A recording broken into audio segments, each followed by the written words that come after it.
മുൻ മുഖ്യമന്ത്രി ഉമ്മൻചാണ്ടി അനുസ്മരണം അയ്യപ്പൻകോവിലിൽ നടന്നു. കോൺഗ്രസ് അയ്യപ്പൻകോവിൽ മണ്ഡലം പ്രസിഡന്റ് അഡ്വക്കേറ്റ് ജെയിംസ് കാപ്പൻ അനുസ്മരണ സമ്മേളനം ഉദ്ഘാടനം ചെയ്തു. അനുസ്മരണത്തോടനുബന്ധിച്ച് ഉമ്മൻചാണ്ടി ചാരിറ്റബിൾ ട്രസ്റ്റിനും രൂപം നൽകി.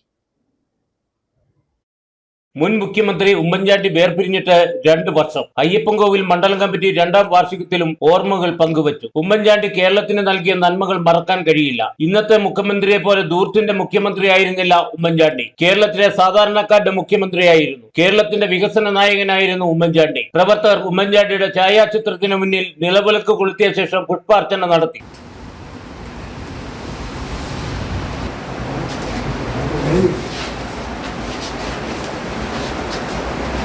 പ്രവർത്തകർ ഉമ്മൻചാണ്ടിയുടെ ഓർമ്മകൾ പങ്കുവച്ചു. വളരെ പ്രിയപ്പെട്ടവനായ പുതുപ്പള്ളിയുടെ കുഞ്ഞുകുഞ്ഞ് രാഷ്ട്രീയ നന്മകളിലൂടെയാണ് കേരളത്തിന്റെ മുഖ്യമന്ത്രിയായത്.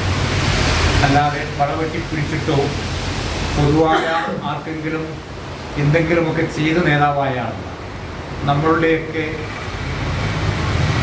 പിതാക്കന്മാരുടെയും നമ്മളുടെ തലമുറയിൽപ്പെട്ടവരുടെയും ഒക്കെ സ്നേഹോഷ്ണമായ ആദരവും അംഗീകാരവും പിടിച്ചുപറ്റിയാണ് അദ്ദേഹം കേരളത്തിൻ്റെ മുഖ്യമന്ത്രിയായത്.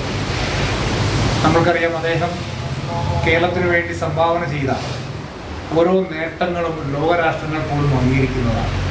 മെട്രോയാണെങ്കിലും വിഴിഞ്ഞമാണെങ്കിലും കാരുണ്യ പദ്ധതിയാണെങ്കിലും ജനത്തിന് ഉപകാരമാകുന്ന രീതിയിലുള്ള പ്രവർത്തനമാണ് അദ്ദേഹം കാഴ്ചവെച്ചത്.